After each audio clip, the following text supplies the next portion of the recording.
Hinduism, there are many forms of God. So we follow Ram, we follow Sita, we follow Krishna.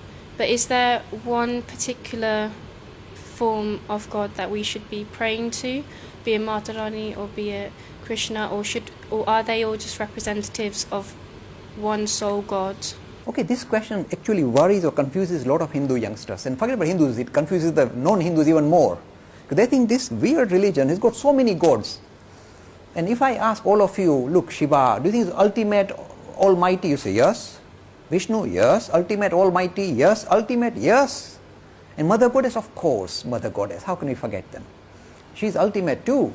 Now you see, straightway contradiction, come on, you can't have too many ultimates. This is not ultimate enough. So which one is the right one? Can the real God stand up, please? That's what she's asking in a nice way. And what's the answer? The answer is this. It's very interesting. You see, this is important for you to know. It's very good that the question comes from you. This religion that appears it's called polytheism, many gods. And then you all say, yeah, many gods, yes, we'll all go, yeah. Actually, it's not polytheist. It appears polytheist, it's actually pluralist.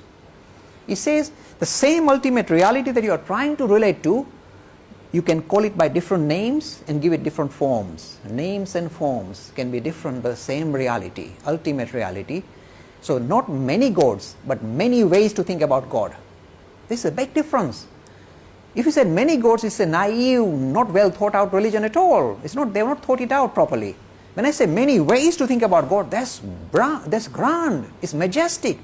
It allows different individuals to relate to the idea of spirituality in his own individual mode. So a different group will say, oh, we love Krishna, okay, sing his glory. Oh no, we like Shiva. Go for it, my friends.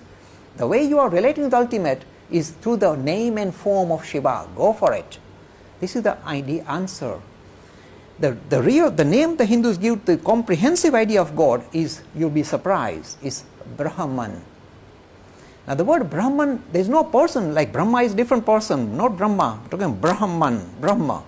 And the word Brahma means spirit, not as a person at all, but as a principle that underpins reality. They said the whole of this creation is nothing but an expression of this principle. Look, not a person, principle that becomes visible, manifested as the world that we see in front of us.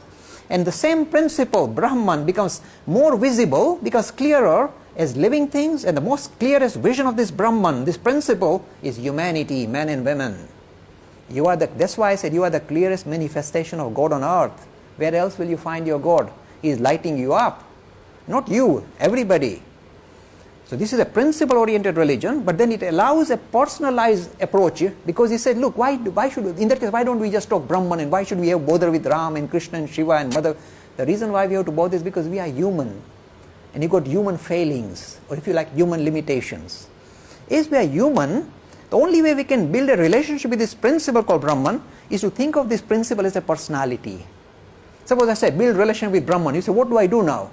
I say, no, think of Mother Goddess, sweet, with flowing hair.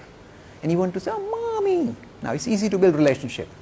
With Brahman, how do you build a relationship? It's a principle. It's abstract. When you turn that principle into a personality, then you can build friendship, relationship, like a mother figure, father figure, friend. See, the Hindu religion is the only one that allows you to think of God in a variety of different ways.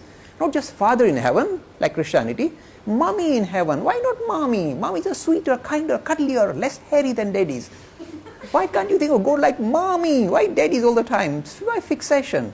In fact, the Gayatri that you just recited gives you the clue of the Hindu tradition. This is what it translates as, let us meditate on the glorious effulgence of that Supreme Being who has created the universe. May she enlighten our hearts and direct our understanding. She, addressing God as she. The central prayer of the Hindus think God is a woman. See? Because we are human, we like to relate to this principle in a human manner. That's why we create all this imagery. Let's go for it. The same one becomes all this. People say, how do you reconcile principle and personality? This is how we reconcile. It's like ice and water. Water is fuzzy, no shape, nothing, it's just fuzzy. When you freeze it, it can take on different forms. It's the love of the devotee that freezes this principle called Brahman into the various forms that he likes. Suppose I like to think God as Shiva.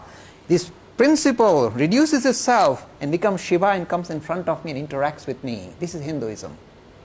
The love of the devotee freezes this principle into the personality of his choice. See the power of religion. Real democracy, spiritual democracy.